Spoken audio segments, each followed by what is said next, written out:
We're now going to be attaching the rear shock absorbers from the chassis to the rear axle, which is one of the last steps before we get to take this thing down off Jack's hands. The only thing left after that will be to put the wheels on. So, in doing this, we need our wire dikes, because we need to cut the zip ties that are holding on the bushings on the top of the shocks. And then we need our 3/4 inch wrench, we need our bolt and nut, and then we need our impact gun with the 3/4 inch driver on it, and we are going to walk over to the chassis and show you how it's done on one side, and you can see it on the other side. Okay. So I walk over to the chassis with said tools, take the wire dikes, first step, He can paint. and I cut. But if he knows about the ostrich vessel, and you probably want to look at Then, it if you what want to we'll do it do- first before you Remove packaging peanuts. We'll remove all packaging peanuts, spin it around so that the reservoir is facing rearward in the car, and then we will take But this look first. shock, and it takes two people to do this really gently. And basically what will happen is you'll put it in the lower shock mounting position, because that is where we go for high ride height. And as we move it up, the position, take the bolt, and we'll go from the outside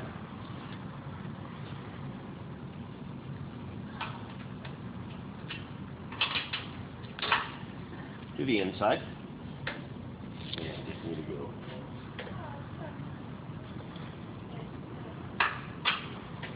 Now, put our nut on the outside. And do we have torque spec on these? Need to confirm that one. Torque spec to be confirmed, so just tighten it down with said, once it's hand tight, tighten it down with the wrench on the outside and the 3/4 inch impact on the other side.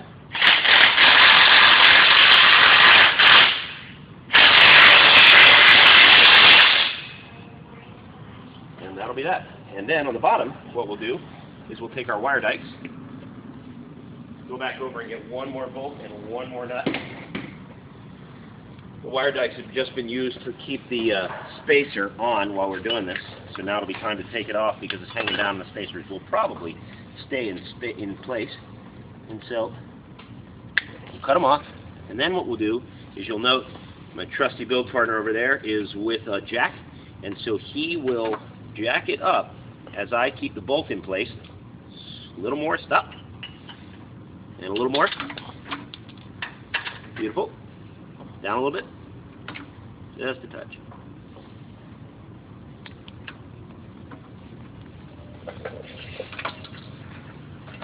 And then I'll look through just to see. Okay. Want to go up a little bit. Up a little more. And down a little bit. Down a little more. There we go. Bolt is through. Put the nut on. Once it's hand tight, put the wrench on this side.